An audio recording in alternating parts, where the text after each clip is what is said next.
significa temer a Deus? É ter medo dele? Já que nós estamos falando do capítulo 14 de Apocalipse, o capítulo 14 tem outras advertências? Se tem, quais são? E como entendê-las? Pastor Marcos, por favor.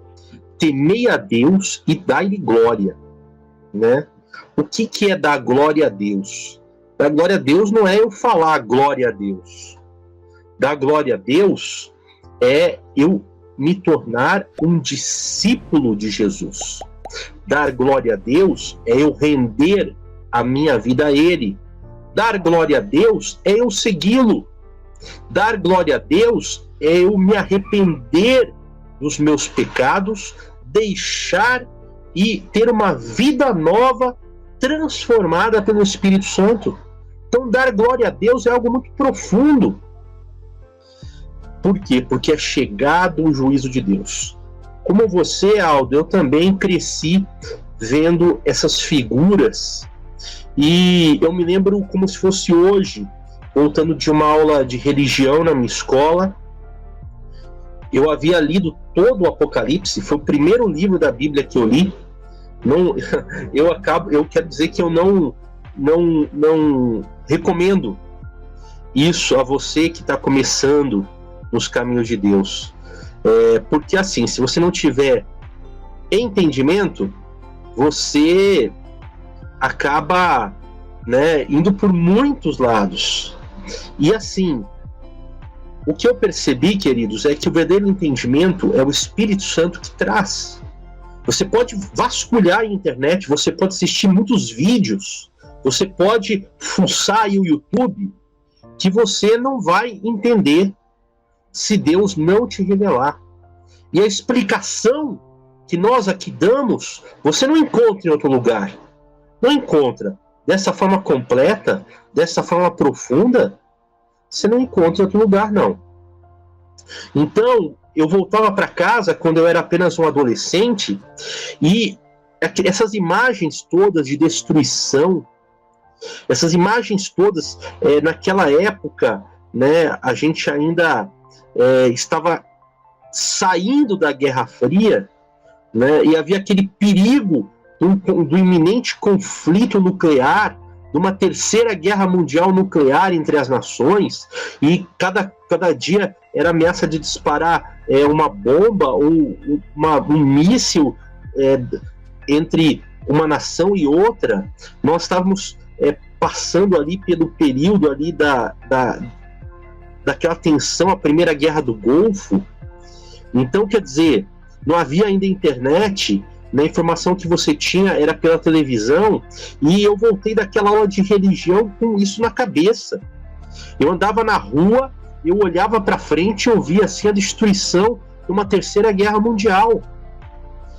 Quer dizer, isso foi fruto, né, da leitura do Apocalipse e da falta de explicação correta naquela aula. Mas Deus usou aquilo para me impressionar. Usou aquilo para me impressionar. E eu vou falar uma coisa. A gente fala muito que temer não é ter medo, mas nós deveríamos realmente ter medo de como estamos vivendo. Nós deveríamos realmente nos preocupar, sabe, com muita urgência, diante de um alerta e uma advertência tão fortes como deste versículo 7 do capítulo 14 do Apocalipse. Você lê isso e você falar, nossa, Deus é amor, o pastor Misael falou muito bem, é um equívoco, queridos, é um equívoco imenso. Por quê? Porque a advertência é muito grande, e no Apocalipse você não vê Deus passando a mão na cabeça de ninguém. Você vê julgamento, você vê ira, você vê saraiva, você vê destruição dos ímpios. Se isso não te incomoda e não te faz, né, angustiar-se, eu acho que você não entende, ou você não pode entender o que é temer. Porque esse impacto tem que vir sobre a sua vida, pelo poder do Espírito Santo. Mas você não deve vir por medo. O impacto deve vir sobre você e te trazer temor, mas você deve vir a Deus. a partir disso aí com bastante reverência, porque esse é o propósito. Esse temor, temer a Deus, significa você se arrepender da vida como você está vivendo, significa você entregar a sua vida a Deus, significa você fazer um concerto com Deus, significa você entender que tudo que você tem feito longe de Deus é pura inutilidade. Forte, não? Não sou eu que estou falando. Leia a palavra de Deus. Tudo é inutilidade.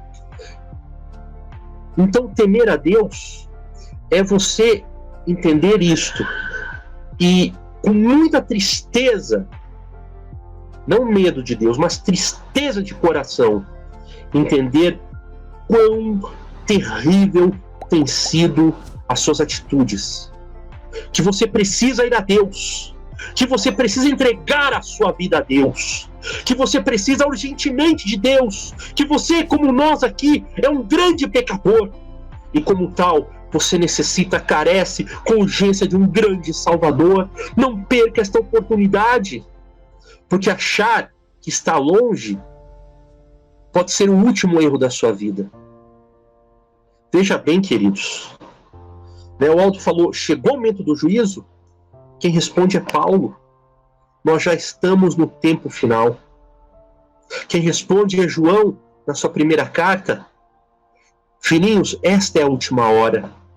Paulo fala em 1 Coríntios 10, João fala em primeira carta de João, capítulo 2.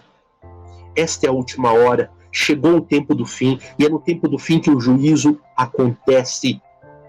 Daniel vai falar sobre o tempo do fim, e quando você analisa as profecias do capítulo 12 de Daniel, todas se cumpriram, só falta 2. Ressurreição para a vida eterna e ressurreição para o julgamento final. E agora? Então não é brincadeira, temer a Deus é uma urgência. Agora nós só conseguimos entender, queridos, o que acontece aqui no capítulo 14, quando nós lemos no contexto a passagem.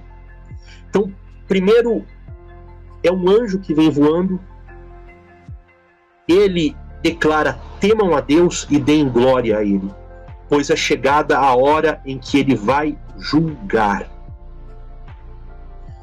Depois seguiu-se outro anjo e declara, caiu a grande Babilônia. Após estes, ainda um terceiro, dizendo, se alguém adora a besta e a sua imagem e recebe a sua marca na testa ou na mão, também esse beberá do vinho do furor de Deus, preparado, sem mistura, no cálice da sua ira, e será atormentado com fogo e enxofre. Rapaz, quer uma advertência mais forte que essa?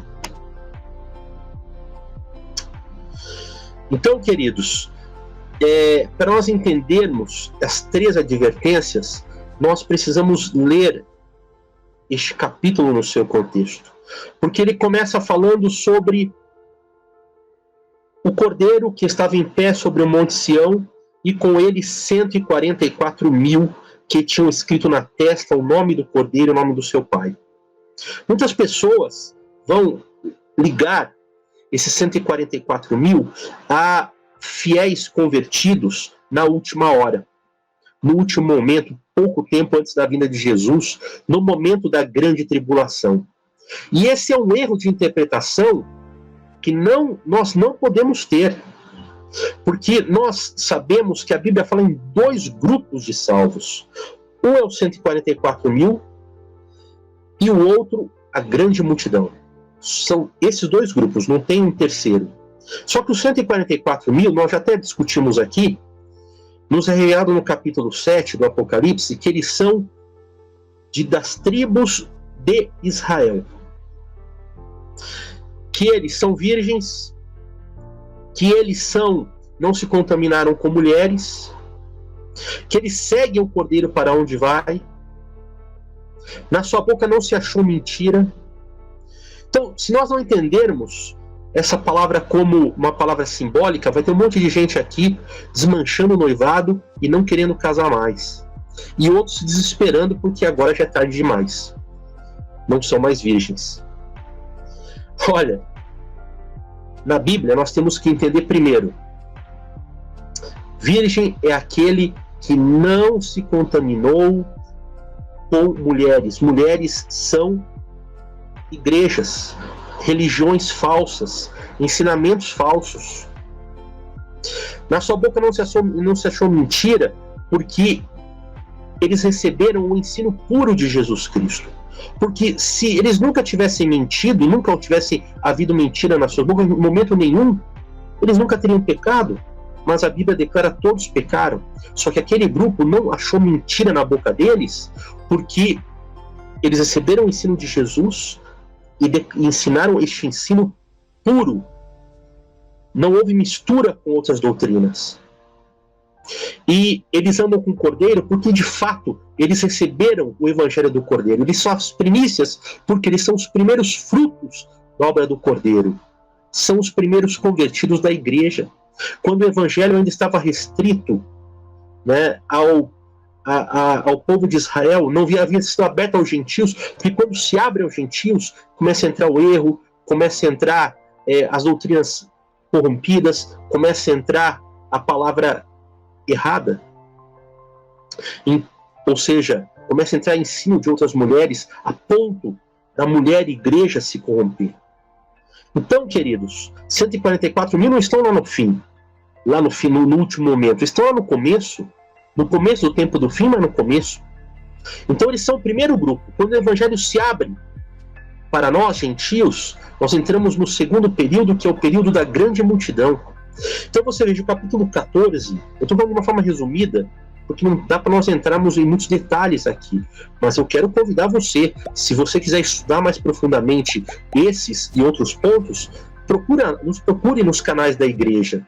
Nós teremos o maior prazer de estar conversando com você. Então, nesse capítulo 14, nos é mostrado de novo 144 mil. Então é a partir dali que nós temos que entender a mensagem dos 3 anjos. Então a primeira mensagem, ela condiz perfeitamente com a palavra que é dada pelos apóstolos, pelos discípulos naquele primeiro tempo. Temam a Deus e deem glória a Ele, pois é chegado a hora do seu juízo. Depois, o segundo anjo. Quando que se anuncia caiu a grande Babilônia, tendo a grande Babilônia como a igreja corrompida, como o sistema religioso que ela lidera, que é cheio de heresias, né, que é cheio de ensinos contrários ao que a palavra nos diz. Por exemplo, a palavra vai nos dizer, lembra-te do dia do sábado, e a igreja corrompida vai falar, guarde domingos e festas. A palavra vai dizer para nós, não adore, nem faça imagens, e o sistema religioso corrompido vai falar, não tem problema você fazer a imagem do teu santo e se dobrar diante dele. Esses são só 2 exemplos, tem outros muitos mais. Né? O batismo bíblico, né? Você sabia que ele é em nome do Senhor Jesus Cristo? Não é em nome do Pai, do Filho e do Espírito Santo, é em nome do Senhor Jesus Cristo. Então, quer dizer, tem muitos exemplos. Quando a palavra diz caiu a grande Babilônia, porque esse sistema de crenças equivocadas e falsas começa a cair. Isso tem origem quando? Por ocasião da Reforma Protestante, por ocasião dos pré-reformadores já, desde os valdenses, perseguidos lá nos Alpes da França, mortos ali nas cavernas dos Alpes, né, assassinados ali na caverna dos Alpes, né, eles colocavam fogo na entrada e sufocavam eles com fumaça, porque eles pregavam contra esse sistema equivocado, sistema de salvação pelas obras, sendo que a salvação é pela fé, passando pelos reformadores todos, Zwinglio, Calvino, Lutero, Knox e tantos outros mais, queridos. Então a mensagem deles foi essa, caiu a grande Babilônia, e se estendendo então até os nossos dias, quando nós então estamos anunciando a terceira mensagem. Por quê? Porque a imagem, a besta, a marca, tudo isso vem daquele tempo, mas se estende até os nossos dias, como nos é revelado pela palavra de Deus. Como nos é revelado até o final pelo Apocalipse, porque é contra esses que ainda guardam essas coisas que Jesus vem julgar. Então, queridos, aqui você tem toda a história do tempo do fim resumida nas 3 mensagens. Agora, se a primeira mensagem já foi proclamada pelos apóstolos, alguém pode dizer assim: passou. E eu quero dizer que não, porque ela é a base de todas as outras 3. As 3, elas são cumulativas. Pega o primeiro, soma com a segunda e com a terceira. Não é assim, cada um anuncia uma. Tanto é que desta primeira nos é dito em específico a seguinte mensagem: vi outro anjo voando pelo meio do céu. O anjo aqui é simbólico, né, porque são mensageiro, é um mensageiro, né, um anjo, ele é um mensageiro, assim como nós, servos de Deus, igreja, somos também mensageiros, né? Tendo um evangelho eterno para pregar aos que habitam na terra. Então, é eterna. É uma palavra que, até cumprir o seu propósito, esse é o entendimento bíblico do termo eterno, até cumprir o seu propósito, lá no final, não vai parar. Então, a base de tudo o que anunciamos é esta. E tudo isso, queridos, é fechado com a seguinte chave: a fumaça do seu tormento sobe para todo sempre, e os adoradores da besta e da sua imagem, e quem quer que receba a marca do nome da besta, não tem descanso algum. Olha só, esta marca é dada na testa, consciência, e nas mãos, obras. O comando do corpo, a vida da pessoa. Nem de dia e nem de noite. E olha só o que é dito: aqui está a perseverança dos santos, os que guardam os mandamentos de Deus e a fé em Jesus. Queridos, olha que maravilha. O oposto a isso tudo, para aqueles que querem ficar firmes, é guardar os mandamentos de Deus, tal como a Bíblia diz. Viver, ter esta fé genuína de uma vida transformada em Jesus Cristo. Eu costumo dizer, o Apocalipse é um livro para quem é desobediente morrer de medo.